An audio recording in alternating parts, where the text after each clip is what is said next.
Diane Kayirangwa, ndagushimiye cyane kuba wemeye kuvugana ijwi ry'Amerika. Murakoze cyane kunyakira. Gutora bwa mbere kuri wowe bivuze iki? Ntekereza ko nk'umunyamerika mushya muri iki gihugu ni amahirwe akomeye kuko hari abatuye muri Amerika bamaze imyaka myinshi bategereje ayo mahirwe yo kuzatora umuperezida w'iki gihugu gikomeye ku isi. Mbifata nk'amahirwe akomeye nagize kugira ngo mbashe gutora inshuro. Hari ibibazo byinshi byagiye bigarukwaho mu kwiyamamaza kw'abakandida Vice Perezida Kamala Harris ndetse na Donald Trump. Wakurikiye ukwiyamamaza kwabo, ni ibihe bibazo ubona bihangayikishije wifuza ko ijwi ryawe hagize utorwa yazakemura?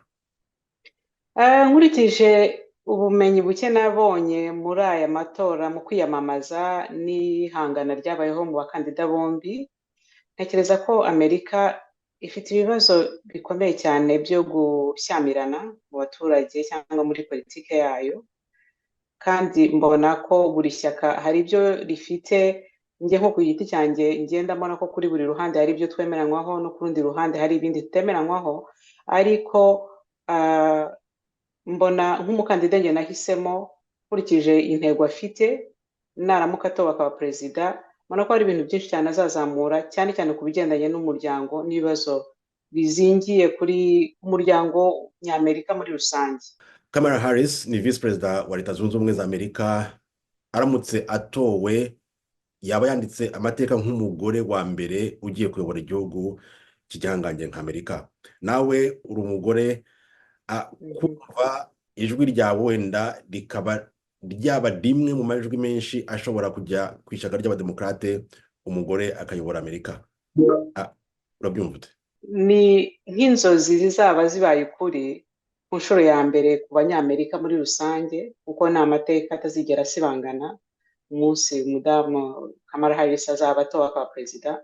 Nkanjye nk'umugore kandi w'umwimukira muri Amerika, ni ikintu gikomeye cyane kuba nzaba mbaye umwe mu bahabaye kugira ngo uwo mugore abe perezida wa Amerika. Ni ikintu rwose gikomeye cyane, ni ikintu iyo nganiriye n'inshuti zanjye zikomoka mu bindi bihugu, bakomoka muri Amerika y'Epfo, ubona ko abagore bashaka ko umugore ahahagarara, umugore akagaragara nka perezida wa Amerika, kuko Amerika si igihugu uvuga ngo ubutaka bwa Amerika ko tubutuyeho gusa birangiriye aho. Amerika ni igihugu kirebwa n'isi yose. Bizaba kandi n'urugero rwiza, ntekereza ko hari ibihugu byananiwe kumva ko umugore yategeka nka perezida, bazafatiraho urugero rwiza kuri Amerika, bakavuga bati umugore ashobora kuba perezida, reka tumuhange amaso hanyuma turebe icyo azakora. None niba atowe cyangwa se Donald Trump agatorwa, kuko yigeze kuyobora kino gihugu, niki witeze kuri umwe muri bo watorwa? Nizera ko wenda nubwo Trump yatorwa, ashobora kuba hari ibyo yize mu makosa yakozwe mu gihe yari umuperezida mu myaka yashize, kuri iriya manda ye yashize, ashobora wenda kutazongera gukora, bikaba kimwe mu bintu byatuma ubwoba bumwe abantu bafite bugabanuka.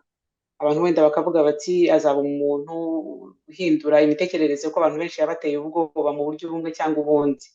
Ikindi ni uko haramutse hatowe umugore, naho hariho byinshi abamutoye n'abatamutoye bazaba bamwitezeho.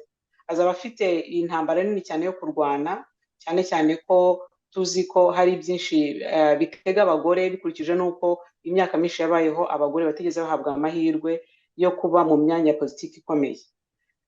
Ntekereza rero ko buri wese uzajyaho agomba kugira imbaraga zikomeye zo guhangana n'ibibazo bizaba biriho, no kumenya kutagwa mu makosa akomeye cyane atera abaturage guhungabana, kuko byagiye biboneka ko abanyamerika muri iyi myaka ishize bagize ihungabana rikomeye cyane mu bijyanye na politiki. Diane, hari ikintu ntakubajije wumva washaka kuvuga?